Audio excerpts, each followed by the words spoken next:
Yassine, wat gaan we doen vandaag? Wij gaan wat gadgets uitdelen. Zoals een frisbee van Kijk Niet Weg. En we hebben ook van die van de poepzakjes. Ja. En waarom ga je die uitdelen? Waarom? Voor de Kijk Niet Weg campagne. Ja, meneer Vostermans, u wilt hondenbezitters in Bezel graag betrekken bij het bestrijden van de misdaad, hè? Waarom juist die groep? Omdat hondenbezitters inwoners uit onze gemeente zijn die bij uitstek op momenten op straat zijn dat misschien onze BOA's en politie dat wat minder is. En daarbij kennen ze hun wijk natuurlijk ook heel goed en kunnen ze zo ook heel makkelijk verdachte situaties identificeren. Dag meneer, dag mevrouw. Hey, vraagje, hebben jullie een hond? Ja. Ja?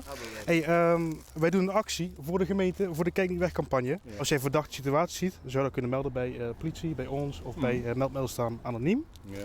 En dat zou ons in ieder geval helpen om toch een beetje de veiligheid en openbaar orde en toch wel een beetje een kijk te geven wat speelt er in de wijk wat wij niet weten. Als je verdachte dingen ziet, maar goed, ja, wanneer is iets verdachte? Iets wat raar is, wat je normaal nooit ziet. En Ja, in één keer ziet dat je denkt van nou, dat klopt niet. Ja, goed, ja, bij ons op de straat houden we dat wel in de gaten. Is het nodig, denkt u, hier in Bezel? Ik denk het wel. Ik denk in iedere gemeente. U heeft een hond, ik neem aan dat u het ook wel eens 's avonds uitlaat, misschien nog wel heel Ja, laat. ja, Maar ziet u dan geen rare dingen? Nee, Geen verdachte dingen? nee, geen verdachte dingen. Nee, nee.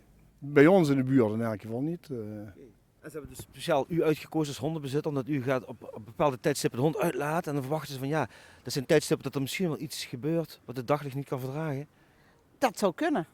Dat zou kunnen, ja. Maar ik vind het een goed initiatief.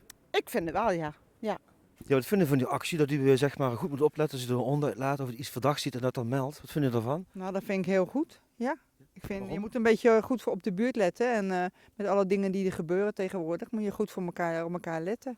Vind ik wel een goed idee. Kom maar.